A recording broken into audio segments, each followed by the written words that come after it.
Hi, I'm Tim. Welcome to Watchbox, and thanks for logging on. If you love this watch, email me, tmosso@thewatchbox.com. It's in the description below. It is your purchase and pricing email question line for buying this or any watch you see on any Watchbox platform. Please reach out to me directly. Email tmosso@thewatchbox.com for purchase and pricing details. Today, we're discussing a watch that was made from 2001 to 2008 as a model.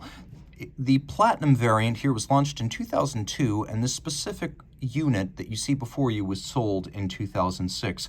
So this Patek Philippe 5134P travel time watch was very much a creature of the 2000s, even though its inspiration dates back to the late 1950s and the Louis Coutier designed travel timer 2597. So this is really a spiritual successor to the second series, 2597, and we'll talk about why that is in a moment. But although of the 2000s, it wasn't big like most watches of the 2000s.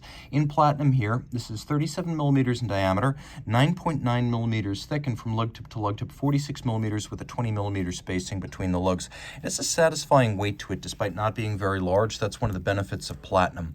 Now on my wrist, which is 16 centimeters circumference, you can see how well it fits. The lugs are nowhere near the edge of my wrist. Even from over the top, I've got plenty of clearance. And being relatively flat with a domed bezel, it slides easily underneath the cuff, as you would expect for a precious metal dress watch from Patek Philippe. I could recommend this watch for men or women. On a wrist as small as 13.5 centimeters circumference, you're going to wear this well. Taking a quick look, we've got a buckle in matching platinum, Calatrava cross on the buckle, single fold deployant. Of course, as with all deployant clasps, it's there to prevent you from dropping the watch when you take it off. We have a strap, which you will note is a Patek Philippe factory strap in outstanding condition. Calf skin on the bottom. We have large rectangular scale alligator leather in blue on the top with a semi-gloss finish. We have a folded edge monotone stitch and a high-grade large rectangular scale alligator leather, because you can see the scales are very symmetrical. When the scales are symmetrical, that always represents a very good cut. Now you can see in the modern era, the giveaway that you're looking at a platinum Patek Philippe is the top-grade Vesselton diamond between the lugs, and sure enough, there it is, an exquisite way to use gems on a watch. Full polish case. You can see this is from the Calatrava Crown Guard school of dress watch design. There have been many different Calatravas over the years. Some that feature crown guards give the appearance of a larger watch on the wrist. And when you combine the travel time triggers here with the crown guard structure, visually this reads as a much larger watch than 37, more like 39, 40 millimeters, but it wears like 37. You can see lovely tapered lug profiles, rounded case flanks, that Calatrava cross on the crown, and then a lovely domed bezel. You can actually see it has a little bit of a wrinkle in it. There's a very slight character line. This watch is all about nuance, and that continues on the dial. Outboard, we have a railroad-style track for reading the minutes, and then inboard of that, there's a lovely concentric satin graining, a brushed pattern that runs under the applique polished dart-style hour indices. And then the center is a sort of opaline or lightly frosted silver white. Now we have Dauphine-style hands. Here for the hours and minutes, you'll note that there are two sub-registers, one of which is constant seconds, and then the second one is a 24-hour dial that is keyed to that second time zone. This watch is built like the second series 2597s. The first series 2597s featured a mobile hour hand that could be jumped using triggers. The second series 2597s had what you see here, which is a second hand that hides under the primary hour hand and can be brought out for a second time zone display when necessary. Now what's nice here is both of those hands are 12-hour hands. It's not like the second time zone's a 24-hour format. For that, we have this little gauge up at the top.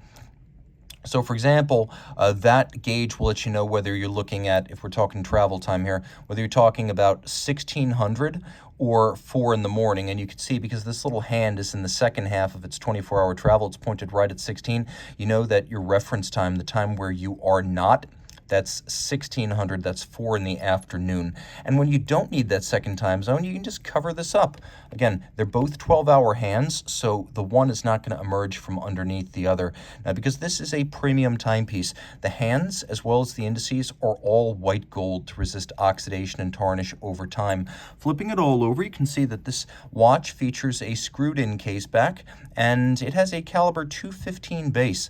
The 215 dates back to the 1970s, but it's a reliable and good-looking movement. Fun fact, it was the first 4 Hz beat rate free-sprung gyromax movement at Patek Philippe. So what do we have? Well, we have a very traditional architecture. You've got a crown wheel adjacent to the crown that turns a ratchet wheel atop the barrel, and then you've got your center, third, fourth, and escape wheel in a conventional pocket watch-like center wheel architecture leading down to the escapement. Now, the gyromax free-sprung balance was developed by Patek in the late 40s, implemented in the 50s. It allows for very precise adjustment using the variable inertia bolts or nuts on the rim of the balance.